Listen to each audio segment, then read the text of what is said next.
Hey everybody, welcome to the Purpose People podcast. I've got Tom from Save a Warrior here with us today, who's travelled all the way up from, was it Plymouth? Close. It was because of Portsmouth. Portsmouth, the other one. The other one. Yeah. The other one. So thanks so much for taking the time to come up and sit on the sofa and stuff. And just tell us what Save a Warrior is, because it's intriguing as soon as I hear it as a title. Yeah. Well, I mean, the Save a Warrior saved my life. I'll start off with that piece there. It's quite an important thing for me personally. Mm-hmm.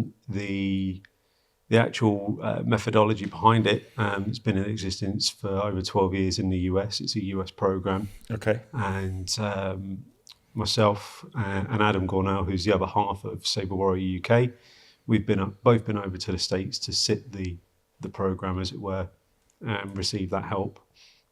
And now that the pair of us are charging forward to, fully launch it here in the UK. Ultimately, it is a suicide prevention program. Yep. And our audience and those that we want to serve are the police, the fire service, and the military. Yep. And they can be serving or veteran members of those audiences. All they've got to do is serve one day, and they qualify. Wow, okay. That's it. And so your background there, which one? My background is the RAF regiment.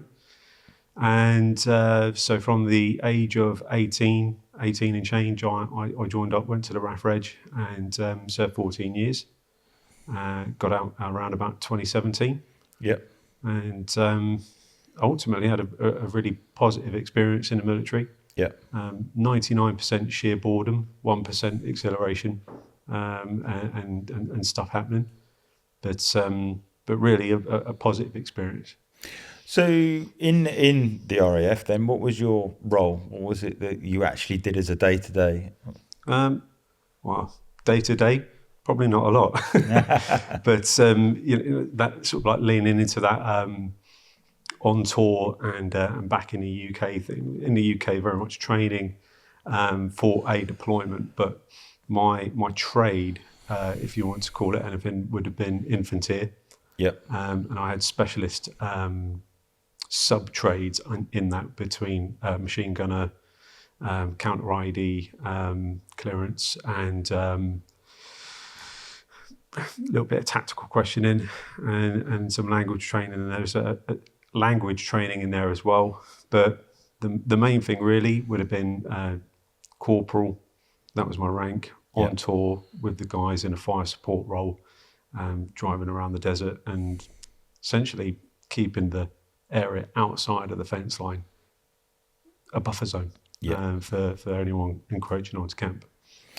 So when you were at school, was that the game, or did you just fall into doing that? Or did you fancy joining the forces, or was it like, there's nothing else to do? How did you end up there? Good question. My granddad was in the Navy. So that's really the only sort of like military connection I had. Yeah. But school was a terribly non-exciting and quite terrifying period of my life, really. Daily bullying and constantly on the chase by, the bigger kids and the bullies around school. So I got quite good at escape and evasion at that age. Yeah. But on the grounds of the school, there was an air training corps cabin, like one of the squadrons there. And I always saw like this grey hut building with a green fence around it with this crest of the squadron crest on it. And I was like, what's inside there? So from the age of 13, when I could join up for it, I was like, that's where I want to go, Dad. I want to go and, put on a uniform and go to the cadets. Yeah. So I did. And that was great for a period.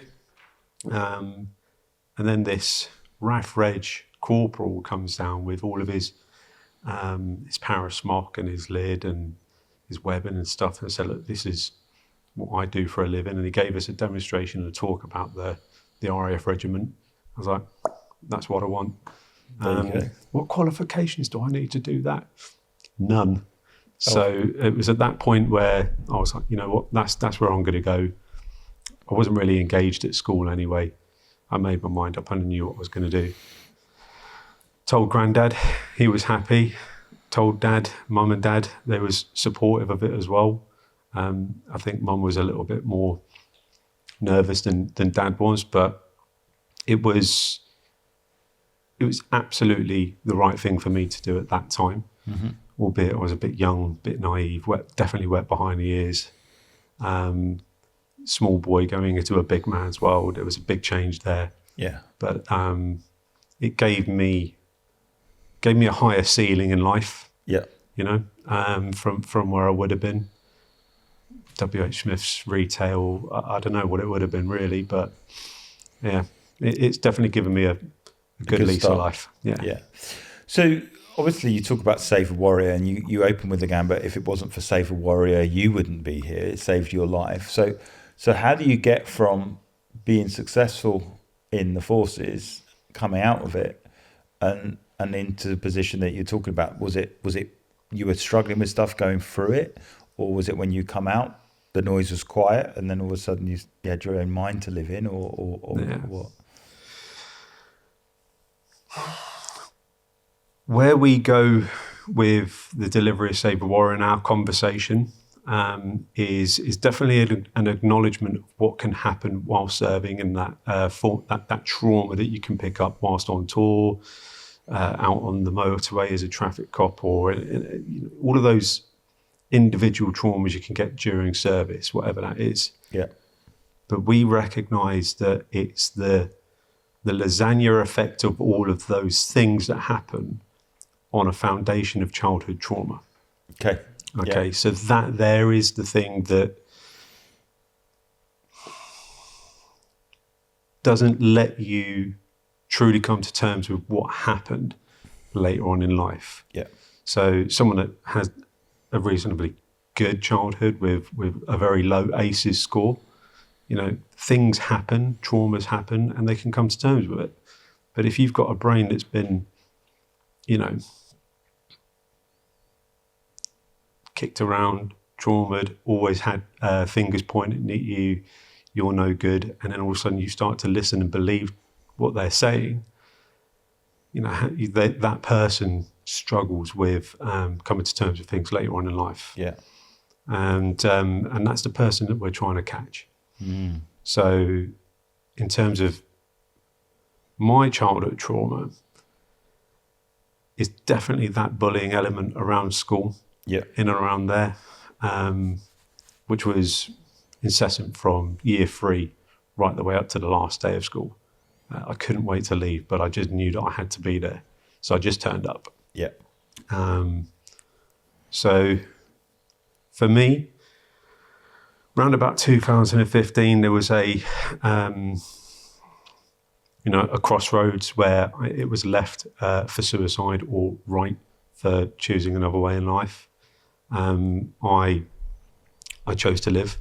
Yep. And I then chose not to tell anyone about what I was going through and what I was struggling with at that time. So that there became this sort of like dirty secret that I was holding on to. I was quite snappy. I was very moody, very angry, very fearful. Certainly lost all creativity, compassion. Communication was shutting down in areas around my life as well, especially with my wife. Okay. I've had a drinking problem since the first time I picked up a drink. Yeah. And that was around about the age of 12, 13 years old. And whilst I wasn't suicidal when I went to Save a Warrior in July 2023, I was still suffering with all of that stuff quietly. Mm-hmm. Going to America and sitting the program there and having Jake Clark look me in the eyes and go, "This is not going to go your way, buddy. All right, we've got you now." Yeah. I felt like I, for the first time in my life, I could really get rid of all of that stuff and wipe the slate clean. Yeah. Get complete with the source of all of my traumas, and move forward with purpose. Yeah. There we go.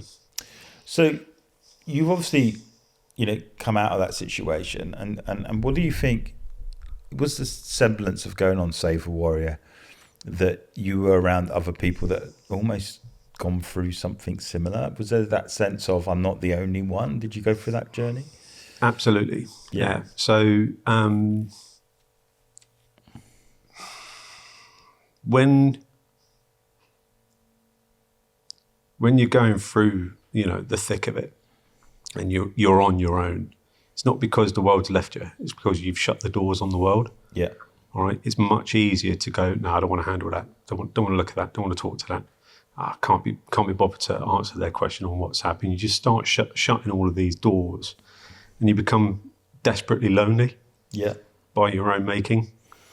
Do you think that's a self-preservation thing, or do you just think that's just the ability to cope? It's a dissociative behaviour.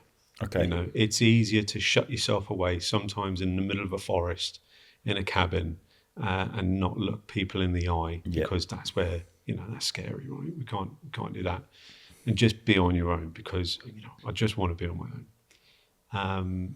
And it's easier to go down the pub and get slashed with people that you don't know, because they don't know the backstory. You can make up whatever truth you want, right? Yeah. Similar gig. Shut the family away and go out and smash, run around London for 3 days at a time, and find yourself washed up on the steps of a theatre in the theatre district talking to 6 tramps. Yeah. There's a story for you.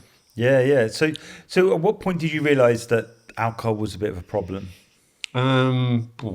Did you realise it yourself, or someone had to tell you? I knew I had a problem with alcohol round about the age of 19, 20. Yeah. But given the environment that I found myself in within the British military, with all of these bigger kids, they weren't adults, these bigger kids running around, they were all doing it as well. So to be in with that tribe, you had to do what they did. Yeah. Fast forward right the way through to the moment of verbalization and realizing that actually I'm in the depths of and grip of an alcoholic lifestyle here. It was my wife. We're trying for children, and ultimately the choices I was making with the amount I was drinking were probably the reason why we weren't having kids. Yeah. So a proper sort of like depth of despair, on your knees in the living room kind of moment. Yes, I've got a problem with alcohol. I'm going to stop. Yeah. And for a lot of people out there, that's like, you wash up on the shore of this, I'm going to change. And some people can't do that. I'm really lucky that I had that much strength in me to actually go cold turkey and stop. And that was nearly 2.5 years ago. Okay. So sometime. And I've recently found myself,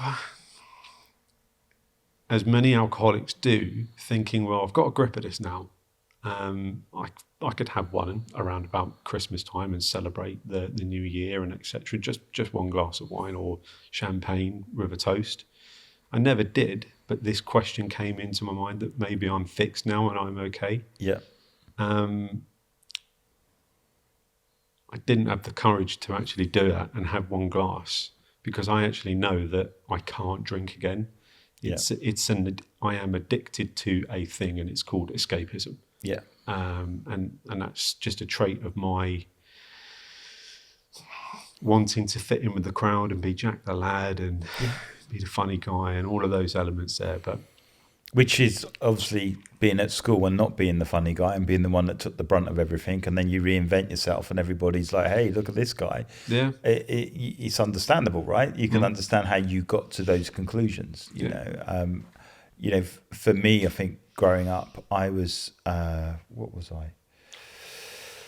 Probably 16, 17. And I think, my parents were churchgoers, and we started going to church when I was about 11 or whatever. And it was about 15 when my parents started going out on the street. And so it was like, oh, here we go. What's going on? So they're like talking to my mates about Christianity. And I think at the time it was like, well, I went from super cool to not cool at all because this is what your parents do. And when I got to college, I went and reinvented myself, and for that reason, I wasn't being accepted to the last couple of years at school, maybe a bit in sport, but that was about it. And then when I went to college, it's like reinvention, life of the party, drink lots and have fun and blah, blah, blah, blah, blah. And I did that for like 10 plus years, And then eventually I had that realization, not that I was an alcoholic or anything like that, but it was just like, this way of life isn't going to work. And then I changed. And long story short, I stopped drinking. And, like for us, alcohol isn't a thing in our family. We might have like a zero beer or a zero wine or whatever. But in terms of alcohol and that conversation, it's just, I made that decision that, I mean, if I carried on, maybe I'd end up in that place. And we have got that in our family. It's like a family line, a history, funnily enough, through forces. Mm-hmm. And I had to make that decision where, you know what, if I want to reset a generation, maybe I'm the one that has to take the hit first.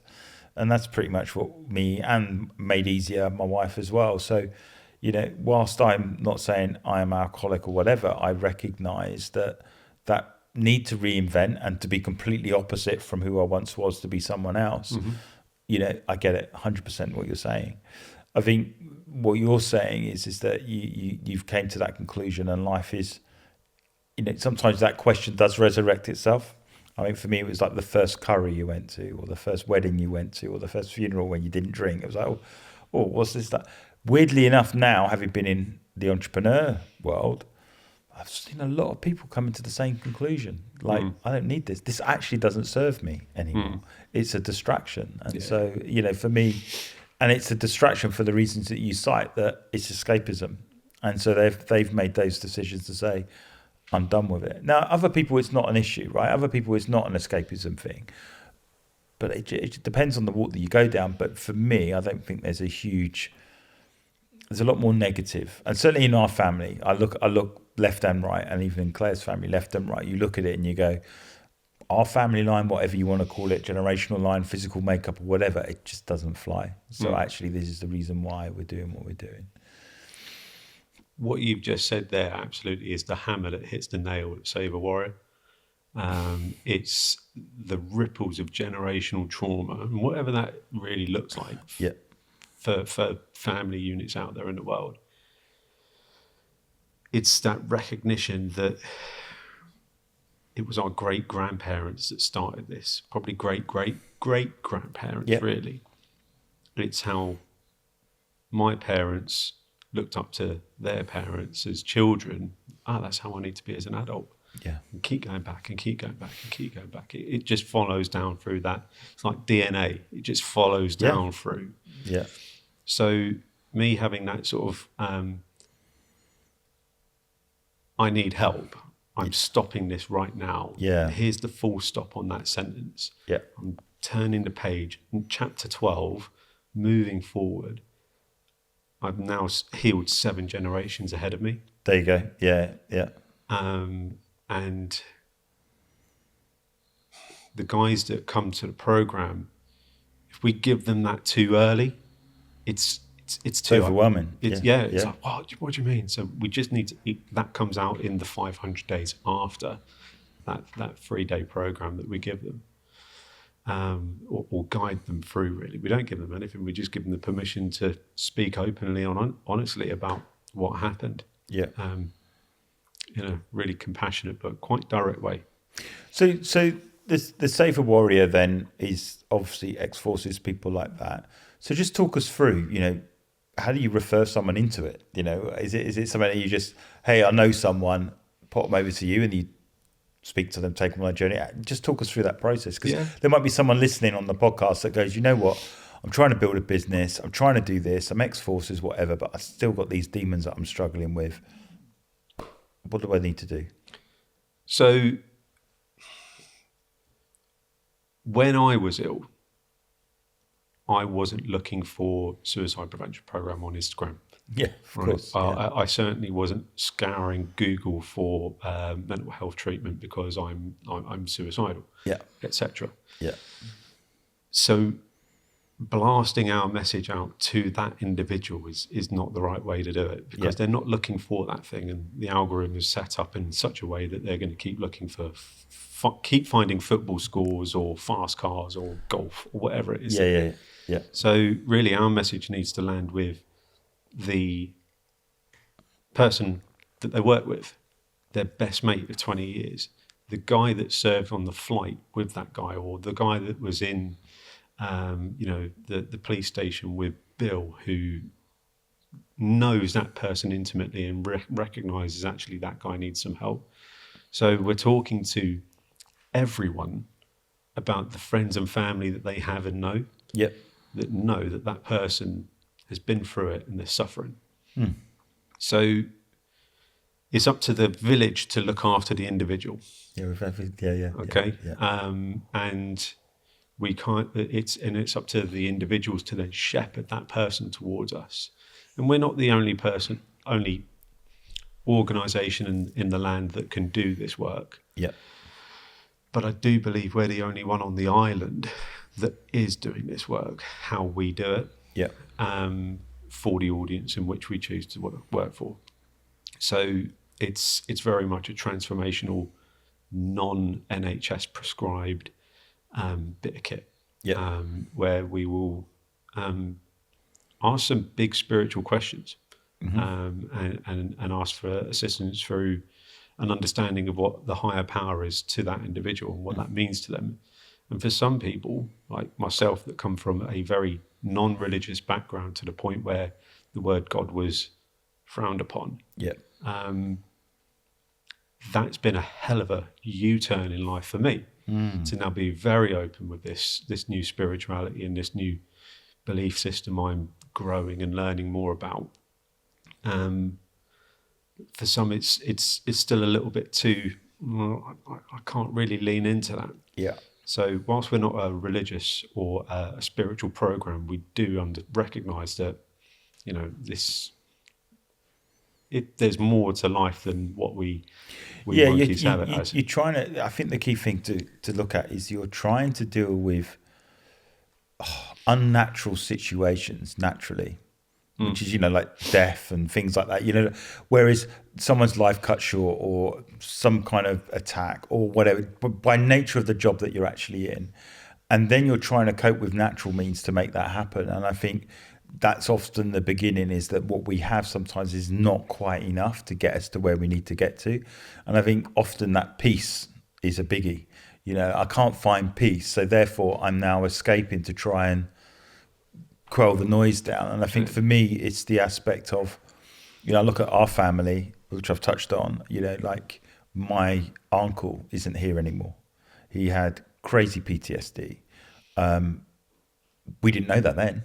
No one knew that then. It was just like a thing that he did, and he played that out to its 8th degree and ended up dying somewhere so far divorced from, what we would all used to growing up. And for me, I look at that and I go, how do you end up there? And ultimately, he's not had the right people, or people in a family are not aware that these things exist to be able to help. So the message that you carry is, you said, like, you're in a family situation, you've got, like, let's say there's 5 of you or 4 of you. We've got uncles, we've got aunts, we've got this, that, and the other. You're going to be aware of people that are displaying some of that kind of behaviour. And it's just being aware of it and saying, actually, I now know where you could actually have a conversation with someone. Whereas before, I'm talking 15, 20 years now ago, there isn't that. Society's growing up. Where, there is a lot more messaging out there, rightly or wrongly, on social media about mental health, but it's also on the telly. It's on BBC News, it's on ITV, wherever you get your news from. BBC, there are other news programs, X, right? X. But it's out there, and it's becoming more. It's becoming a better taste for people to go out and digest. Whereas this 20 years ago, 30 years ago, 40 years ago, this is, pull your socks up, mate, keep going. Have a drink. Go on, let's get down the pub and have a chat. That's it. Or, mate, get a grip. Just get on with it. Yeah. Oh man, just get on with it. The amount of times I've heard that Yeah. in the mob. Hang on a minute. I've just watched 3 of my mates get killed with a rocket attack. I am feeling pretty upset here, Corporal. No, get away from everyone else. Like you're pulling everyone else down. It's like, fucking upset. Yeah. You know, Yeah. that's what I want to say. But you know, young Tom has just been segregated from everyone else and put into a room on his own. But hey, I diverted a little bit there, excuse me. But fine. the topic of conversation is easier to talk about now, ill mental health, because it's people have got the courage to do it. Yeah. Whereas previously, maybe not so. Yeah, I think we live in a world a little bit more where it's encouraged not to be an island so much anymore. You know, that whole, certainly for a guy anyway, that whole macho one man against the world, I think we've realised that doesn't work. You know, just generally, you know, although it's portrayed as it there, but in practicality, you know, like it just doesn't work. You need to talk, you need to engage, you need to have the right type of people around you where you can open up and have a conversation, whether it's your pastor, whether it's your football manager, whatever else. You know, you need someone to talk into your life as much as you being the pilot of your life, so to speak. And for me, often when you're suffering alone, if you haven't got those people to talk to, you become more and more isolated, which is then where you entertain, well, what's the point type thing. What I did like what you said earlier was that it's a self-made thing, that you shut the doors down. It's not that no one cares, it's you're actively closing the doors. You know, and it's understanding that you've done that to yourself to some degree. I mean, when at the height of things going awry with me, it felt like I was running down a corridor, and like the double doors were swinging shut behind me and locking, and I just further down the corridor I would go, would be more angry, more bitter, sharp, nasty, more drunk, you know, more just worse. I was getting worse going down this corridor, but I knew I was going there, but I couldn't turn around and go back. I couldn't calm down, couldn't do anything. Didn't recognise that I had internal personalities that were sometimes running the show for me, and hijacking. Not like I'm a schizophrenic, or like we've all got internal family systems in our bodies, right? We've all got different personalities that come on show. So, and we've got a name for it. It's like, you know, these guys, they come in, and if one of them is not getting their own way, the other guy comes in and just burns the house down. Right, stop it. We don't need to be here anyway, mate. Just kick the table over. We don't want to play Monopoly anyway. Bosh, throw the table up in the air. That, you know, hit the F it button.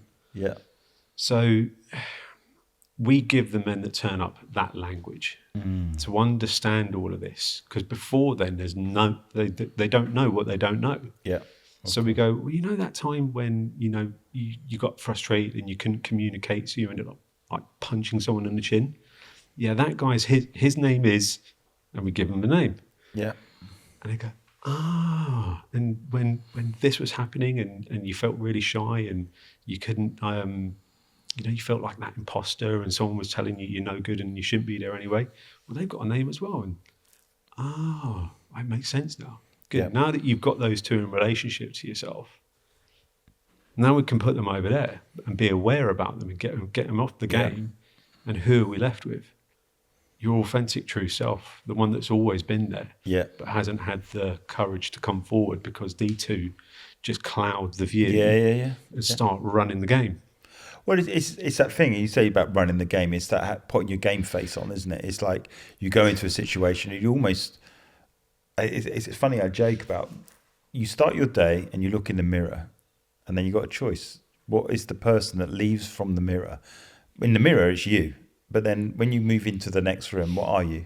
You know, for a lot of females, generally, put makeup on. So they put their makeup face on, not their real face on. And then go into whatever environment they're actually in. And I think for us is to say, how confident are you that you can take that face that looks in the mirror and project that in every situation and circumstance you're actually in.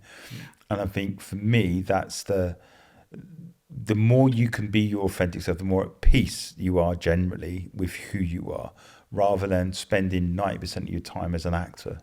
And we're not made to act. It's exhausting, and I think part of the thing of burnout is often where you're acting all the time, and you're not in tune with your authentic self, and you're burnt out because you're exhausted acting. You just need a day off, and then so the isolation thing kicks in because it's like I'm fed up with acting. I'm going to lock myself away, and then I'm done. Yeah, I mean you end up wearing suit jackets of a personality that you're not.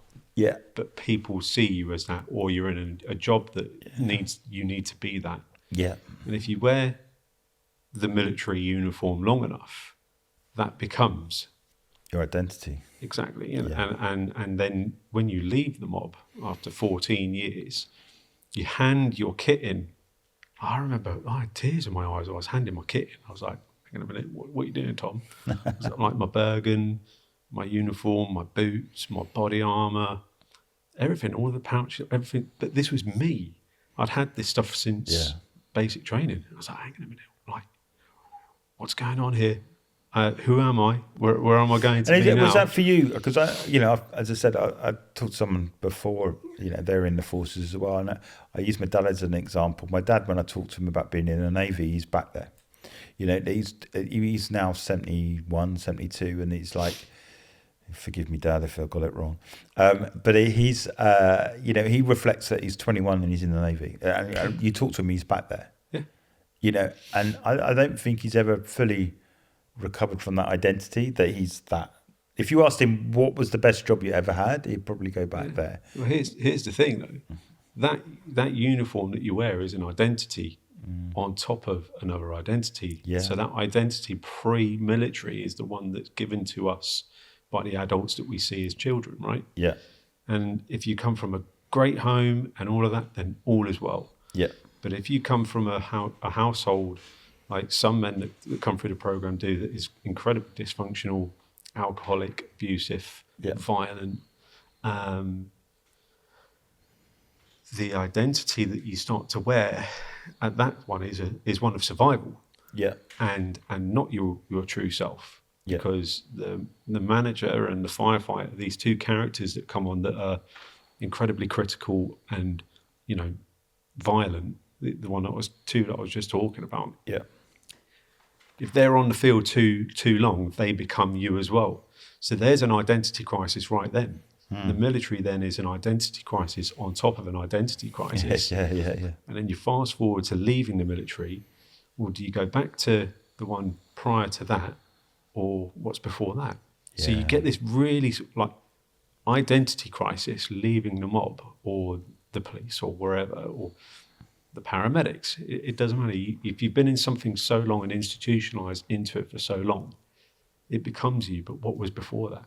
Yeah. And that for me, especially in 2015, that was what was going on for me. And I was like, who am I? I didn't know.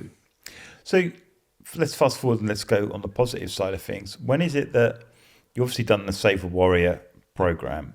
When is it when you came back where you actually felt I'm me again? Where you felt like I'm in tune? And then was it someone else recognised it, or was it that you recognised it? Or is that an everyday thing? I recognised it 5 minutes before walking in the door. I knew I was in a space where I had permission to be me. And from that point there, I was then on a journey of discovery of who I was. And I'm like, well, I am. I just am. It's not like who am I? It's I am. Yeah.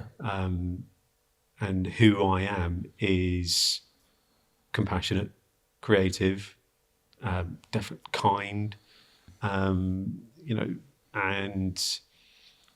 thinking of others. Definitely one of service. Yeah. by the end of the 3-day period, the 72 hours in there, we take the guys through a process. And at the end of that, you make a declaration for who you will be into the future. Husband, father, leader, love. So those 4 things, that's in anything I'm doing now, as long as I'm in tune with those 4 elements, 3 of the 4, at least 1 of the 4, and doing that to the best of my ability, I know I am who I am. Yeah. And that's it. And at all times, husband. Am I being a good husband here? Yeah. Am I looking after the the kingdom of my home and my wife and the little dog that thinks he's a big dog, who's poorly at home, bless him. But I want to be a father. We're struggling to have children, but I know I don't have to have children to be a father. Yeah, I can display all of those traits in my life of fatherhood and be practicing for when that day comes. 100%. And if there's one thing that the world is short of at the moment is fathers and role models for the generation coming through. I mean, you only have to go to a young offenders prison and spend time there, which is what I've done. Not on the side of being locked up, on the side of helping. But the point of it is that you can see it a mile off. They're looking for a role model whereby they can actually engage with and say, you know what, actually, there is an alternative. And sadly, in that environment, they were reoffending because they felt more at home inside than outside. Makes sense. So they just kept reoffending. And I remember one guy, we sat down and he said, oh, great, awesome that you got to the end of your time, what are you going to do, whatever. And he just said, I'll be back in next week. Yeah. And lo and behold, he was. Yeah. And I was like, hey, what are you doing? He said, I don't like it out there. Yeah. I prefer it in here. Because I'm somebody here, whereas out there, no one cares.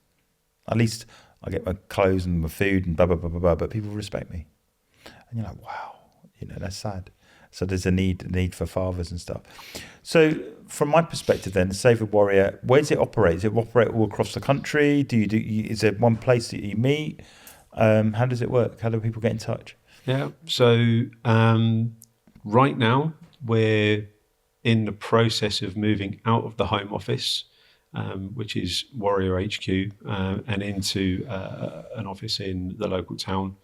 We're opening up a co-working space for members of the public and those that want to get into business to come and use and have a community.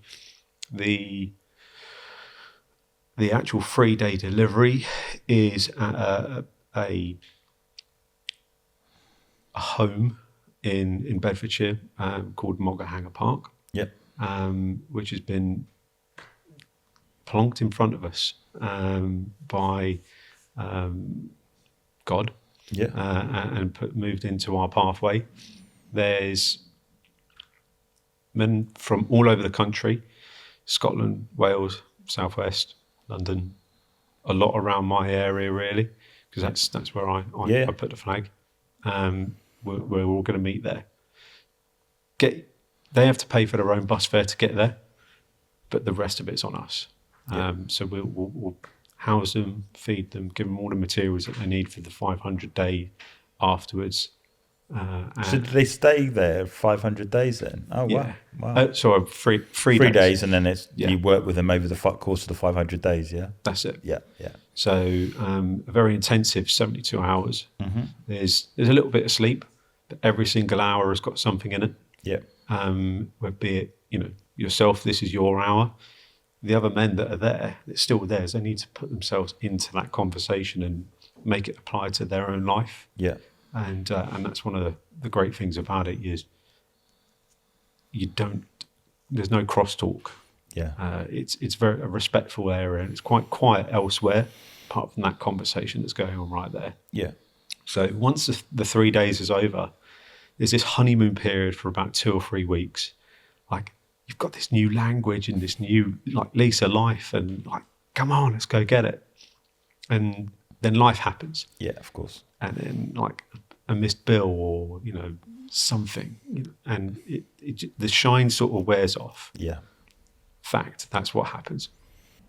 Adam and I, we deliver a Monday and a Thursday group call. Yeah. There's daily work for the men to do. And around about the 100-day point, we'll bring them back in, get a top up of that good feeling, give back in service to the next cohort of men coming through, and essentially tell them, if you want what we have and how we're living our lives and the great things that we've got at the moment, we're not perfect, but we're doing all right. Just keep doing what we're doing. Just keep doing it. If you want to come back and shepherd one of the cohorts, you can. And there's nothing better.